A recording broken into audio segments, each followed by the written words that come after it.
Welcome to The Best of Our Knowledge, a program focused on learning, education, and research. On today's show, students at an upstate New York high school get a primer on international relations during a visit with U.S. and Korean officials. We'll speak with an astrophysicist about NASA's Artemis program and the concept of retro-futurism. And could machine learning predict the next pandemic? It's all next on The Best of Our Knowledge.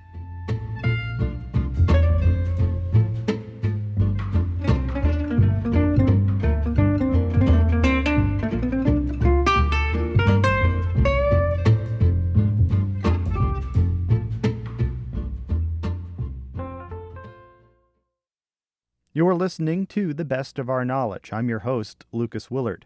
Students at Shaker High School in Colony, New York, a suburb of Albany, had the recent opportunity to learn about careers in foreign affairs. The 12th grade students learned about the U.S. State Department and the country's relationship with South Korea. As part of their senior year class on international relations, students at Shaker High School attended a panel discussion organized by the International Center of the Capital Region. The ICCR hosted a series of events in partnership with the Korean Economic Institute. Mark Tokala is a retired State Department employee and vice president of the Institute. This is part of a program we do around the United States called The Future of Korea. So we bring somebody from the State Department, somebody from the Korean Embassy, to be able to go out and talk to communities. I think it's important to be outside of Washington, D.C. It's a big country. It's not just all in Washington. During the discussion, Chang-Woo Lee, Public Affairs Officer of the Embassy of the Republic of Korea, spoke with students who asked about the country's high-tech economy and its relationship with the U.S. They have really good focus on what's going on in Korea, especially they appreciate the value of South Korean business in U.S. economy too.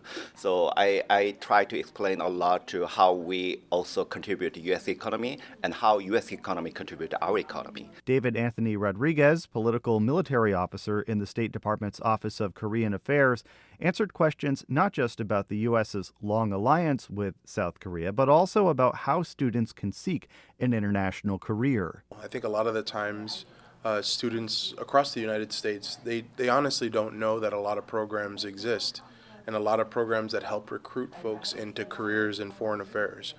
And it's like me and my colleagues talked about, foreign affairs is not just the U.S. Department of State. There's international organizations kids can work in. There are other U.S. government agencies as well as NGOs. So I think the more that we can expose the kids to different programs that exist, the better position they'll be in to make great career decisions going forward. Following the hour-long discussion, several students stayed late to ask more questions. So when I came into this program, like this class, I've learned a lot more. And I'm just realizing how much more things come into play for us every day and how it basically affects us as a whole in the country. I think coming into this class, I didn't expect to learn so much that what we can do in the future to impact overseas. I was interested in the field, learning the careers about foreign policy and all that stuff.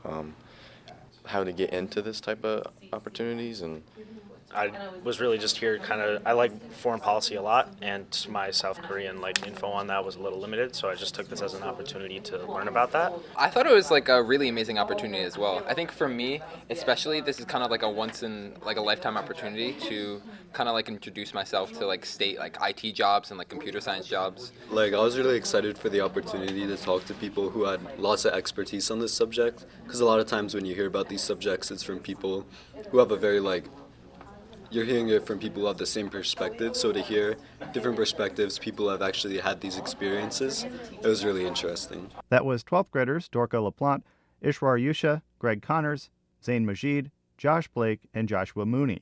The students' foreign policy teacher, Andrea Stepp, said a key goal of the course is to get students to see themselves as part of a complicated world. Whether that's a voter, whether that's doing business globally, whether that's serving in foreign affairs in some way, I would say that, again, this panel discussion really helped bring all of that to a head.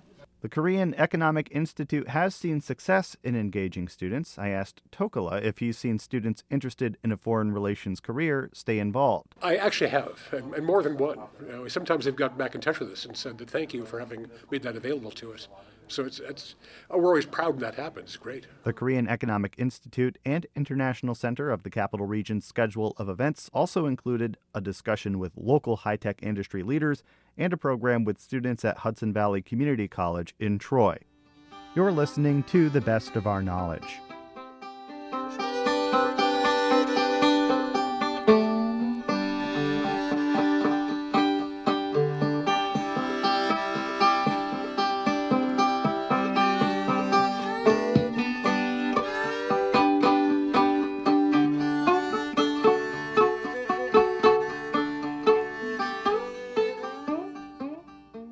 On November 16th, NASA successfully launched its first spacecraft as part of the Artemis program. The Artemis 1 rocket, an uncrewed craft with 3 test dummies on board, is part of an effort to put Americans back on the moon for the first time in decades. NASA plans to send 4 astronauts around the moon in 2024, with the landing eyed for as early as 2025. Skidmore College professor and astrophysicist Mary Odekon has been following the developments and ponders the concept of retro-futurism, how the refocus on putting people on the moon mirrors the ideals of the space race half a century ago. I spoke with Odekon about the Artemis program. The thing that's really new about Artemis is that it's a heavy lift capability that could allow humans to get as far as the moon. And that is not something that we have been doing for a very long time. So in the Apollo missions back 50 years ago plus, we had heavy lifting capability, and then we kind of moved away from that and started spending more time sending people to what's called low Earth orbit, which is where the International Space Station is, for example, and where the shuttles, our space shuttles, have gone. That's barely above the atmosphere, so it's like just high enough above the atmosphere that something in orbit doesn't like burn up in the atmosphere. But the moon is much farther away. And we've also sent spacecraft to high distances, to other planets, etc. But those were much smaller. Those were not spacecraft that could house humans. So we've done scientific research, sending spacecraft out far away, some really interesting projects looking at different planets, etc. But we moved away from the idea of sending humans further away than low Earth orbit. And so Artemis has the capability, it's actually the most powerful rockets we've ever made. So, and part of the idea is that we can get back up to sending humans to the moon, and then even possibly think about going further like Mars. And so this most recent launch in mid-November, there were dummies aboard. There weren't people aboard. Exactly. So it hasn't been used for people yet, but the idea is that that technology could be used for people. So you made a video about this, and I thought it was funny. You compared it to the Jetsons. And you actually, not to drift too far away from the subject, but you also looked up George Jetson's birthday. Well, this thing happened over the summer, actually, where fans of the Jetsons, I guess, figured out from the show when his birthday must have been. So determining that this is when he would have been born. But of course, there's an interesting, retro-futuristic thing about it. The Jetsons was the view of the 21st century as of 50 years ago. So, it's figuring out from the show that he would have been born now and then what his life would have been like. But there's so many ways that this feels like we're living something that's retro-futuristic. Like there's all these visions of the future that we can look back on from the 20th century. What people in the 20th century thought the 21st century was going to be like. And part of what's ironic about it is that going back to the moon now means that we're basically redoing what we did 50 years ago. And back when we first went to the moon, that's part of what made shows like the Jetsons and visions of our future in space colonization became a really big deal around then too. Those visions were partly marked by the fact that suddenly humans could go to the moon. And then we stopped doing that. And we didn't colonize. We did get used to going to low Earth orbit, but it didn't have that feeling of new exploration. And now we are planning. It's the same thing we did 50 years ago. So I think about science fiction and popular franchises like Star Wars or Alien, things that are still going today that started in the 70s, but it's through a lens of a 20th century view of space exploration. So I have a question then, with advancements like the James Webb Space Telescope, which is giving us a higher resolution view of the universe that we've never seen, or even SpaceX, where you have private companies jumping into the space race. Do you think that will then, these more recent developments will shape science fiction and literature just like maybe sort of the retro future might have over the last several decades? To some degree, yes. I mean, I think a lot of science fiction is inspired by, the new things that we discover. On the other hand, it's different to have new scientific understandings of what's out there and to actually have people living their lives in space. So I think there was a different type or a different level of excitement when people started picturing what is the life of a human going to be like if you can be in a space colony or if you can be zipping around, to the moon. I think that the James Webb Space Telescope is amazing, and I'm really impressed at the pictures as well as the scientific content. I don't think it's exactly the same thing as picturing humans living in space. When you think about this from your background in astrophysics, what do you see as the capabilities for the Artemis program, and what does this mean for the future of exploration, for what you see as a physicist is possible for a human traveling in space?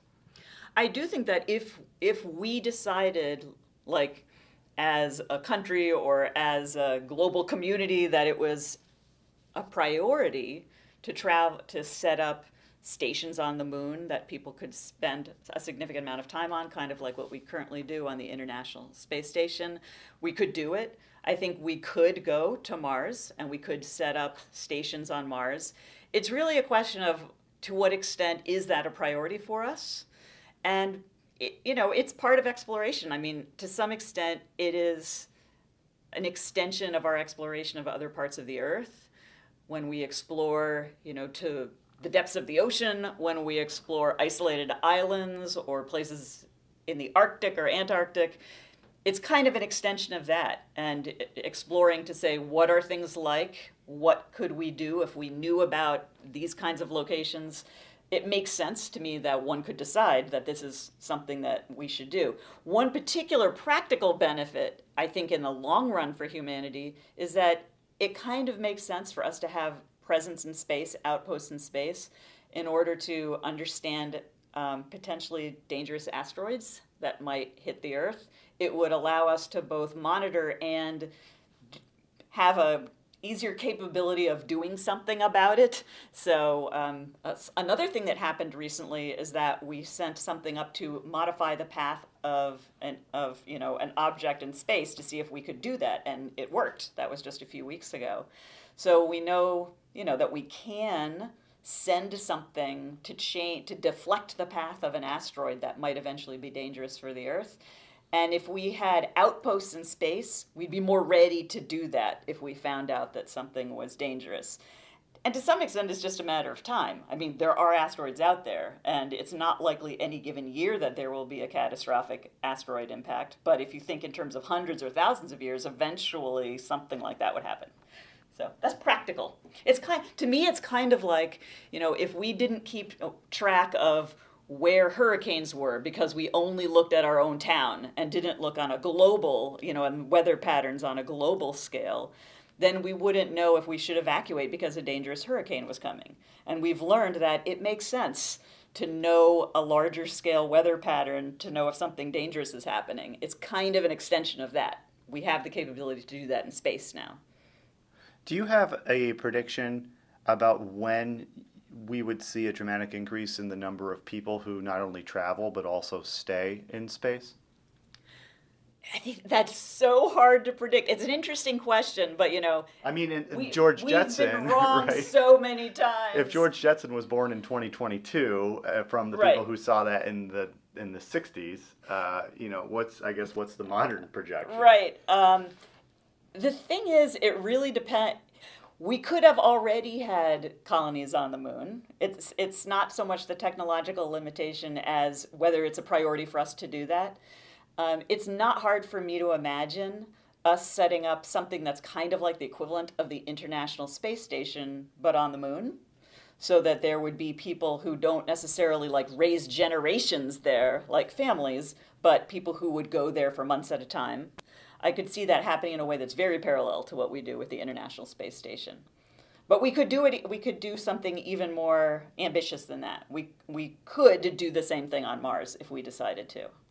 And then just the last thing, just to bring it back to the Artemis program, what's next in the program that you're particularly looking forward to? Is there another milestone coming up that you're paying attention to? Ooh. See, I guess I've been thinking more about the collection of science data aspects of things. And if you'd asked me this question a year ago, I would have said James Webb Space Telescope. And my answer kind of still is James Webb Space Telescope, in the sense that we're taking a lot of data, and that is something that's going to be really useful for understanding things like how galaxies evolve and how the universe has changed over time, which is my primary interest scientifically. So to me, a lot of the information that I'm personally most excited about is, and that I expect to be happening, is scientific breakthroughs, things that will give us information on like dark matter and dark energy in the universe. One of the huge problems in science right now is that either most of the material in the universe is this kind of mysterious dark matter, or even more mysterious dark energy, like most of the stuff more than the normal matter, or the other possibility is gravity's wrong, because we use the theory of gravity to say that things are moving in a way that suggests there's dark matter and dark energy. So I personally think things like that are like big deals, and that we might soon be getting more information about that. I have always been fascinated with the idea of like living in space, though. I remember very much when kind of all the space art about space colonies was being produced in the 70s, and it became a kind of a viable idea that we might create these kind of utopian colonies in space where everything is beautiful and everything is clean. And that is, a utopian vision, but it's still really interesting. And even if it's not quite as utopian, it's still interesting to think about like an outpost, like on the moon. So I think that would be an interesting thing to do. I do think that it makes sense for us as a society to try to take into account how we spend our money, how we spend our efforts in a way that it doesn't have to be driven by a few people's whims. But I think that that's kind of the direction it's going, especially if it's funded privately. Mary Odekon is an astrophysicist and professor at Skidmore College.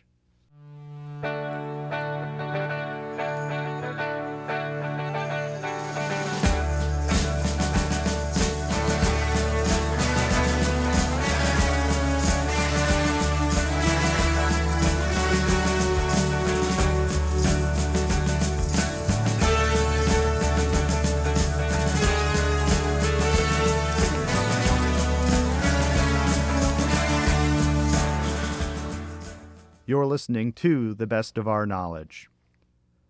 Zoonotic diseases like coronaviruses, Ebola, Zika, and monkeypox that affect wild animals can make the jump to domesticated animals and eventually humans. Researchers say millions of people die each year as a result of such outbreaks, but could machines help predict the next pandemic before it starts?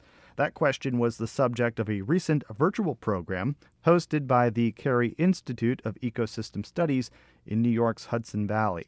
The Best of Our Knowledge's Dave Lucas reports.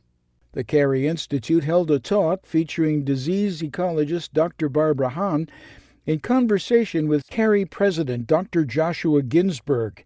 Hahn has led research on global patterns of zoonotic disease in mammals and currently focuses on ecology, computing, and global public health. Hahn says COVID transformed society. Where are we right now? We're on Zoom. We'd ordinarily be doing this in person, right? In auditorium full of people unmasked.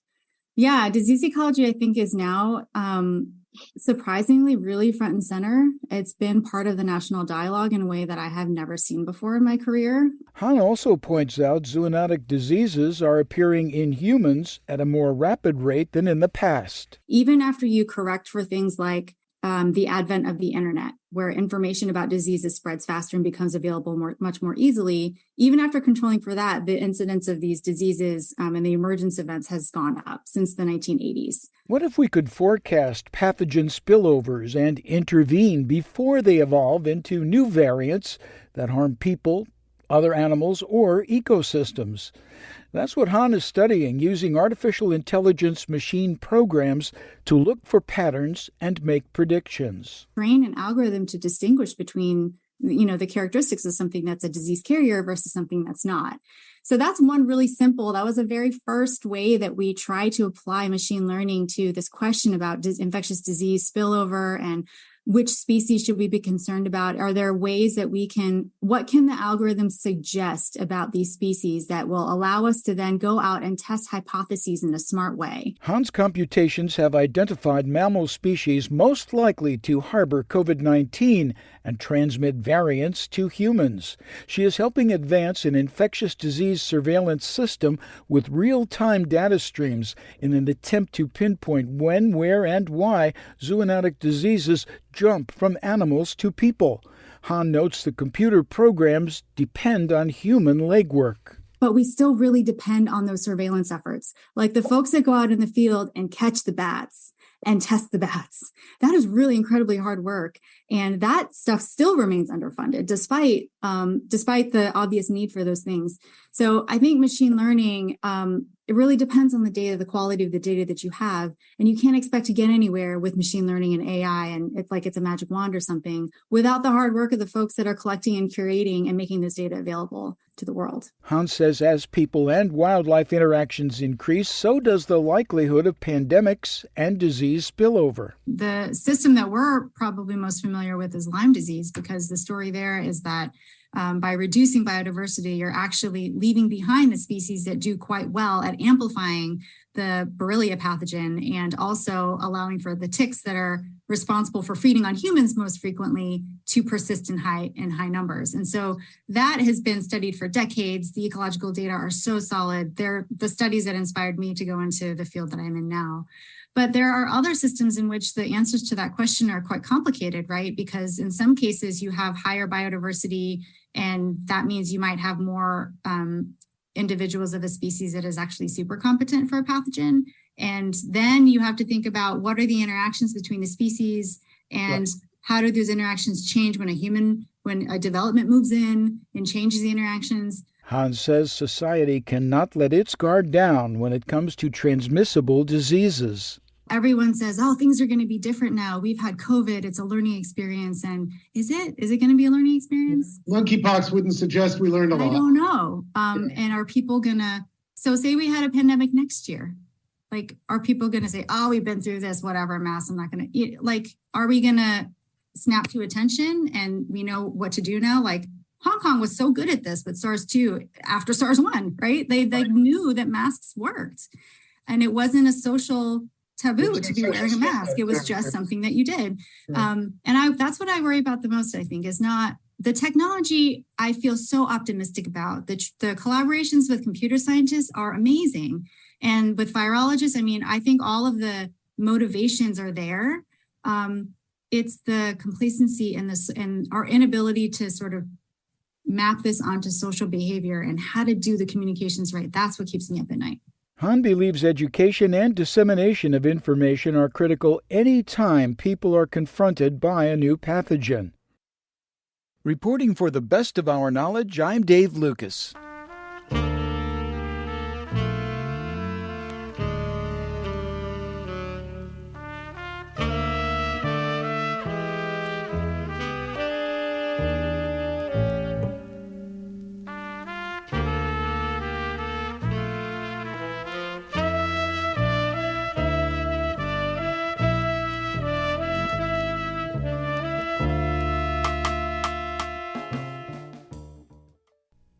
One last thing before we go. A former U.S. Secretary of Education is returning to New York State to become head of the Empire State's public state college and university system.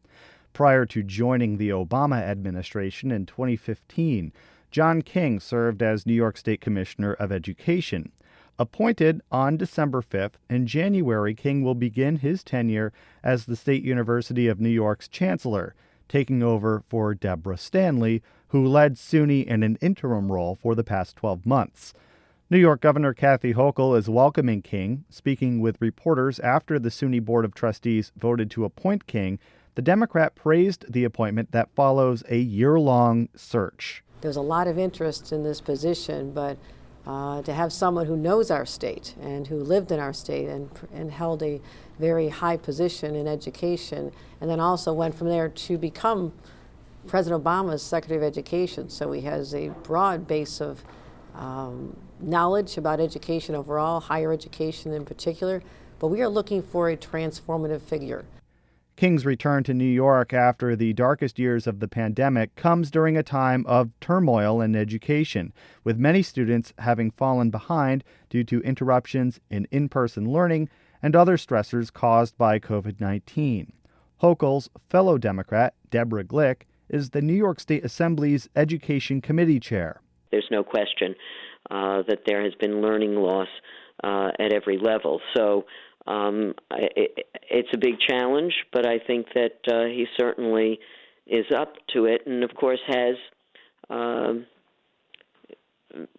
connections with folks in Washington, which I think will be positive for the state university. King's time as New York's highest-ranking education official was not without controversy.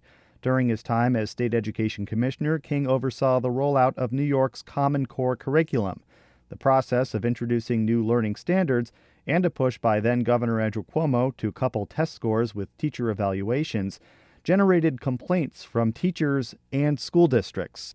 New York State United Teachers, the state's largest teachers union, issued a vote of no confidence in King when he was commissioner. In a statement on King's return to New York as SUNY chancellor, NYSET President Andy Pallotta offered a more conciliatory tone, saying the union would work with the chancellor, quote, to ensure that our campuses and the educators serving on them receive the critical funding and support they deserve as we continue to push toward a common goal, making sure every New Yorker has access to an affordable and exceptional public education, end quote. King will officially take his new role on January 17th.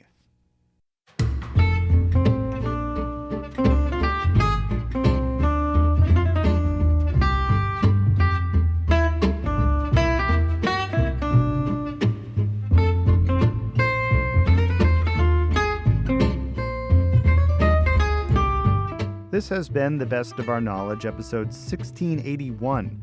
The Best of Our Knowledge is a national production of WAMC Northeast Public Radio. Thanks to associate producer Jody Cowan. Our executive producer is Dr. Alan Shartok. To hear past episodes, visit our flagship station's website at WAMC.org. Until next time, I'm Lucas Willard.